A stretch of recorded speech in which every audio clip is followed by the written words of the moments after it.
আল্লাহ আমাদের সবকিছু দেখা আছে। শীতের সময় চলছে। আমরা সবকিছু বুঝতেছি। শীতের এই মৌসুম উপলক্ষে আপনাদেরকে আমি ছোট ছোট করে কয়েকটি বিষয় বলতে চাই। প্রথম কথা হলো, সহিহ বুখারীর হাদিসের আলোকে এটি জাহান্নামের ছোঁয়া ভাব, কিভাবে ভাব কোন প্রক্রিয়ায় দুনিয়াতে আসে সেটা একমাত্র আল্লাহ তাআলা ভালো জানেন। গরম এবং শীতের বৈজ্ঞানিক যত কারণ থাকুক না কেন, নবী করিম সাল্লাল্লাহু আলাইহি সাল্লাম থেকে বিশুদ্ধভাবে প্রমাণিত এই হাদিসের আলোকে আমরা নিশ্চিন্তে বা নিশ্চিতভাবে বলতে পারি যে এটার আসল সূত্র, মানুষ কিছু সূত্র আবিষ্কার করতে পারে, এর গোড়া থেকে গোড়ার সূত্র যেটা সেটা হলো জাহান্নাম।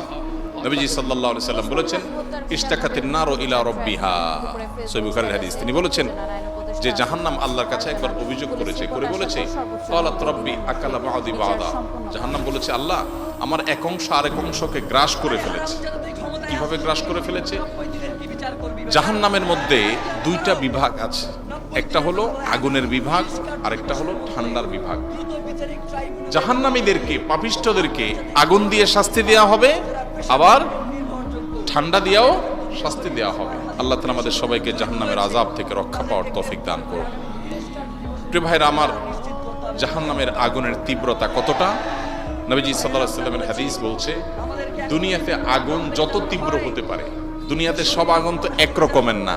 চুলার আগুনের তীব্রতা একরকম, আবার ফ্যাক্টরিতে যে আগুন জ্বালানো হয় সেটা তীব্রতা আরেক রকম, আগ্নেয়গিরির তীব্রতা ভিন্নতর। যখন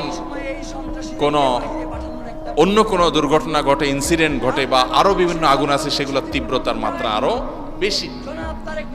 দুনিয়ার আগুন যত তীব্র হতে পারে, জাহান্নামের আগুন তার চাইতে 70 গুণ বেশি তীব্র। আল্লাহ তাআলা আমাদেরকে হেফাজত করুন। আর ঠান্ডাও একই রকম। তো অতিরিক্ত গরম হলে কি হয়? এই যে পাতিলে যখন রান্না করা হয়, মা চাচিরা যখন ভাত রান্না করেন, তখন ঢাকনা দিয়ে দিলে অতিরিক্ত গরম হলে মনে হয় যে ব্রাস্ট হয়ে যাবে, এরকম অবস্থা হয় না? তো জাহান্নামকে উত্তপ্ত করা হচ্ছে। অতিরিক্ত উত্তাপের কারণে জাহান্নামের এক অংশ আরেক অংশকে গ্রাস করার মতো, রাক্ষসের মতো অনেক প্রাণী নিজের বাচ্চা কামড় দেয়, নিজের শরীর কামড় দেয়। অতিরিক্ত রাক্ষসের ভাবের কারণে জাহান্নামের এক অংশ আরেক অংশকে খেয়ে ফেলার অবস্থা হয়ে গেছে। তখন জাহান্নাম আল্লাহর কাছে বলেছে, জাহান্নামের ভাষা আল্লাহ বুঝেন, যে আল্লাহ আমার এক অংশ আরেক অংশকে খেয়ে ফেলছে। ফাআযিনা লাহা বিনাফাসাইন, নবীজি বলেছেন, তখন আল্লাহ তাআলা জাহান্নামকে দুইটা নিঃশ্বাস ছাড়ার সুযোগ দিয়েছেন। নাফাসুন ফিস সাইফ ওয়া নাফাসুন ফিস শীতা, একটা নিঃশ্বাস গরমে আর একটা নিঃশ্বাস শীতে ছাড়ার সুযোগ দিয়েছে। জাহান্নাম ছেড়েছে। ফাহুয়া আশাদ্দু মা তাজিদুনাহু মিনাল হার ওয়া আশাদ্দু মা তাজিদুনাহু মিনাজ জামহারির। দুনিয়াতে তোমরা যত গরম অনুভব করো, এটা জাহান্নামের গরমের তীব্রতা এর চেয়ে কতগুণ বেশি। যে ছোঁড়া ভাব যদি অবস্থা হয়, তাহলে মূল জাহান্নামের অবস্থা কি হবে? এই জন্য ভাইরা, গরমের তীব্রতা এবং এখন যে শীতের মৌসুম চলছে, বিশেষ করে এখন সারা দেশে কনকনে শীত শুরু হয়ে গেছে, উত্তরবঙ্গে পঞ্চগড়ের দিকে ভয়াবহ শীত শুরু হয়েছে। এই শীতের তীব্রতায় আমরা আল্লাহকে স্মরণ করব।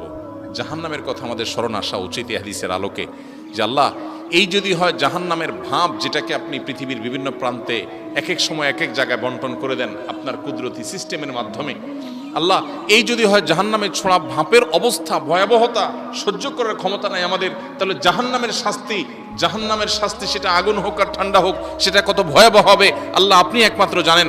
এই জন্য এরকম তীব্রতায় ওরে মারে ওরে বাবারে না বলে আল্লাহর কাছে জাহান্নাম থেকে পানা চাইব। আল্লাহুম্মা আজিরনা মিনান নার। আল্লাহ, জাহান্নাম থেকে আপনি আমাকে পানা দান করেন। চেষ্টা করা যাবে না ইনশাআল্লাহ? জাহান্নামে যেতে হয় যেসব কাজের কারণে, সে কাজগুলো আমরা পরিহার করবো তো ইনশাআল্লাহ। আল্লাহ আমাদের সবাইকে তৌফিক দান করুন। তাহলে শীতের মৌসুমে এই একটা আমল জাহান্নামের কথা স্মরণ করা, শীতের তীব্রতা দেখে কিসের কথা স্মরণ করা? জাহান্নামের কথা স্মরণ করা, এটা আমরা করবো ইনশাআল্লাহ। দ্বিতীয়ত, শীতের মৌসুমে রাত কিন্তু অনেক বড়। মোবাইল টিপাটিপি করে রাত গভীর পর্যন্ত সময় নষ্ট না করলে, অহেতুক টেলিভিশনে, ফেসবুক, ইউটিউবে সময় নষ্ট না করলে, রাতে এসার পরে তাড়াতাড়ি খেয়ে শুয়ে পড়েন। রাতে তাড়াতাড়ি শুলে স্বাস্থ্যের জন্য ভালো, জীবনের জন্য বরকতের কারণ। পৃথিবীর উন্নত দেশগুলো, পশ্চিমা দেশগুলো, ইউরোপ, আমেরিকা, বা পিছনে পূর্ব দিকে যদি চলে যান আপনি, তাহলে সেক্ষেত্রে চীন, জাপান, কোরিয়া, সব দেশে, পৃথিবীর সকল উন্নত দেশে মানুষ তাড়াতাড়ি সন্ধ্যার পর শুয়ে পড়ে, সন্ধ্যার পরে শুয়ে পড়ে। আর রাতে ভোরে আগে আগে উঠে কাজ শুরু করে। আমরা মুসলমান, আমাদের নবীজি সাল্লাল্লাহু আলাইহি সাল্লাম রাতে তাড়াতাড়ি ঘুমানোর ব্যাপারে উৎসাহ দিতেন, তিনি রাতে দেরি করে ঘুমাইতেন না, অথচ আমরা দেরি করে ঘুমাই। শীতের দিন যদি আপনি রাতে তাড়াতাড়ি ঘুমান, তাহলে ভোর রাতে দেখবেন তাহাজ্জুদ পড়ার তৌফিক হয়ে গেছে ইনশাআল্লাহ। নবী সাল্লাল্লাহু আলাইহি সাল্লাম বলেছেন, আল গানিমাতুল বারিদা আস-সাওমু ফিশ শিতা, শীতল সুবর্ণ সুযোগ হলো শীতের দিনে দিনটা থাকে ছোট, ক্ষুধা লাগে কম, রোজা রাখা আর রাতে তাহাজ্জুদ পড়ার সুযোগ। এটা গরমের দিনে হয় না। এই জন্য শীতের মৌসুমে একটু মাঝে মধ্যে হলেও তাহাজ্জুদের নামাজ পড়া, নফল রোজা রাখার চেষ্টা করবো তো ইনশাআল্লাহ। আল্লাহ আমাদের তৌফিক দান করুন।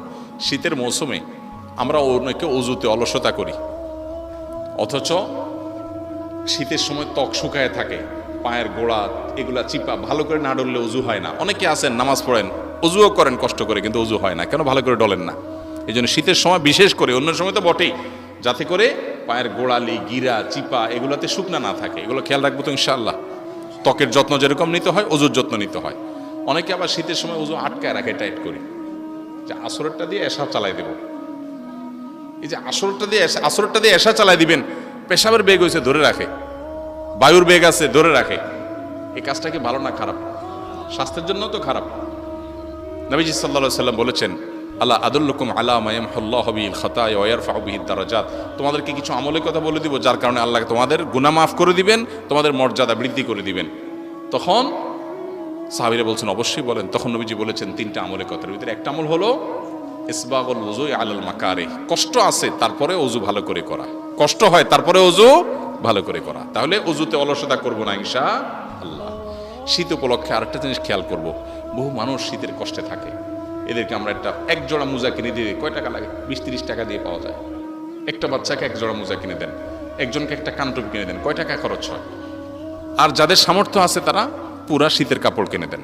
আসুন্নাহ ফাউন্ডেশন থেকে আলহামদুলিল্লাহ এই বছর আমরা 20,000 পরিবারকে পরিপূর্ণ শীতের কাপড়, একটা করে হুডি, একটা করে চাদর, আর মাদ্রাসার স্কুলের বাচ্চাদের জন্য, গরিব বাচ্চাদের জন্য পায়ে মোজা এবং কানটুপি, এবং গরিব মাদ্রাসাগুলোতে যেগুলোতে ছাত্র সংখ্যা বেশি, স্কুলগুলোতে যেগুলো আবাসিক আছে সেগুলোর জন্য আমরা গরম পানির ফিল্টার, যাতে করে শীতের দিন বাচ্চারা পানি পান করতে পারে। অনেক সময় বাচ্চারা ঠান্ডা পানি পান করতে পারে না, পান করতে গেলে অসুস্থ হয়ে যায়, এগুলো আমরা দিচ্ছি।